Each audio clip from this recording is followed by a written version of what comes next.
Somewhere in the frozen forests of the Ardennes, a German soldier presses a pencil to a small notebook by candlelight, his hands too cold to write steadily, recording what he believes will be the greatest German victory since the fall of France. Around him, other men sleep in shifts in whatever shelter the forest offers, rifles close at hand, breath visible even indoors in the thin light of a single shielded candle. He does not yet know that within 3 weeks, the offensive he is about to describe will collapse completely, broken not by superior numbers, but by a single American reply to a demand for surrender, and by the stubborn refusal of surrounded men to accept that they were already beaten.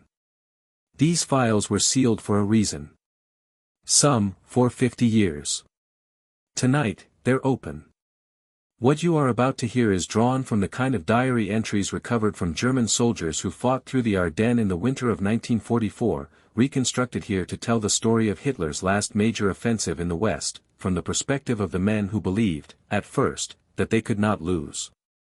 This is what it looked like from the other side of the line, as the illusion of victory came apart day by day in the snow. December 16th. Today we advance.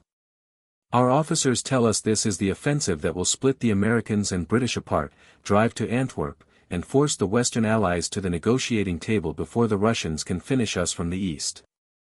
I want to believe it. Around me, the men want to believe it too, because believing it is easier than thinking about how thin our fuel reserves already are, how few aircraft we have left to protect this advance, how many of the soldiers marching beside me are boys of 16 or exhausted veterans pulled from other collapsing fronts to fill out our depleted units.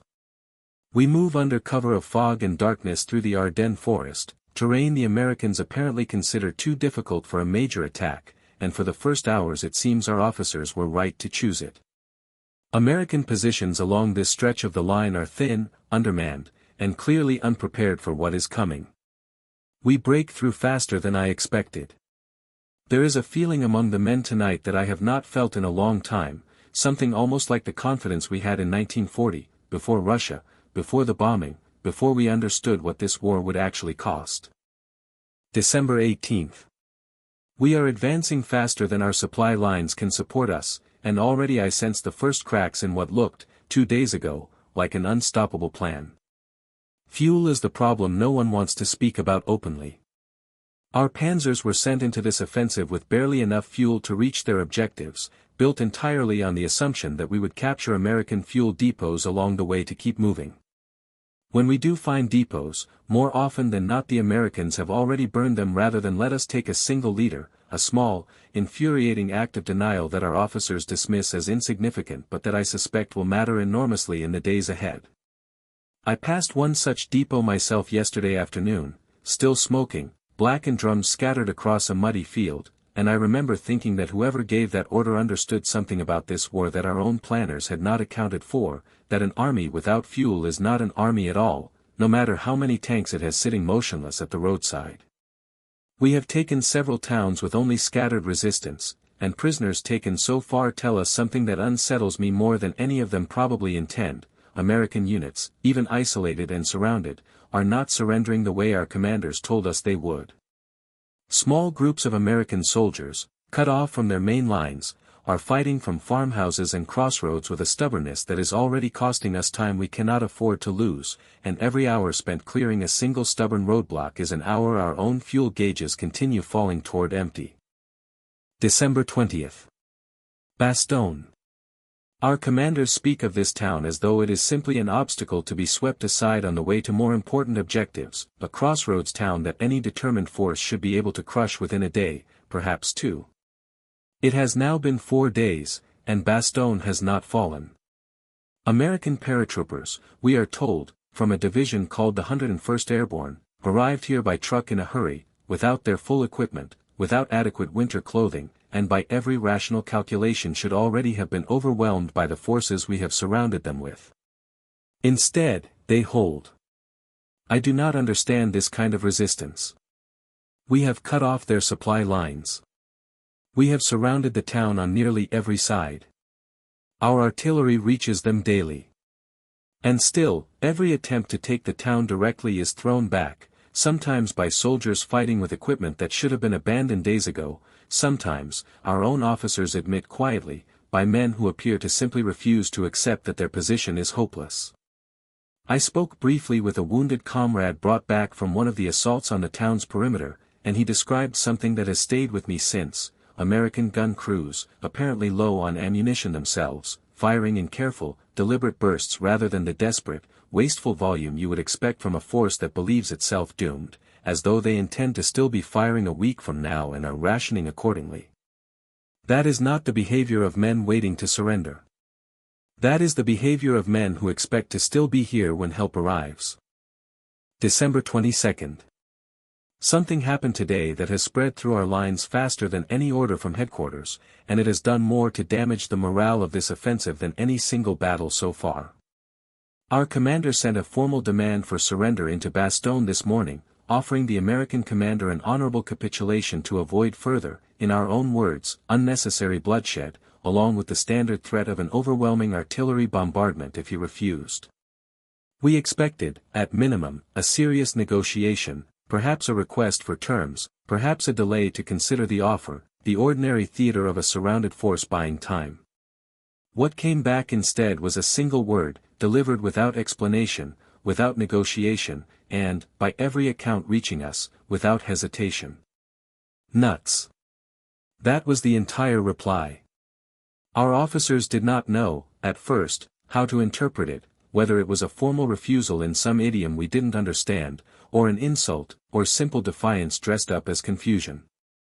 Some of the men around me, hearing the word passed down through the ranks, actually laughed at first, assuming it must be a mistranslation or a strange American joke that had lost something crossing the lines.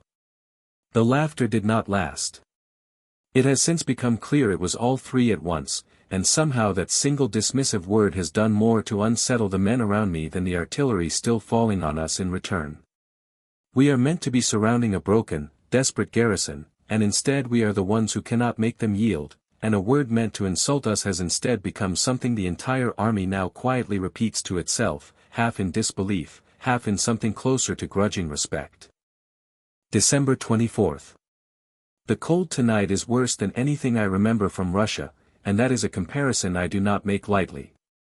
Men are losing fingers and toes to frostbite faster than we are losing them to American fire, and our supply situation has not improved, it has worsened.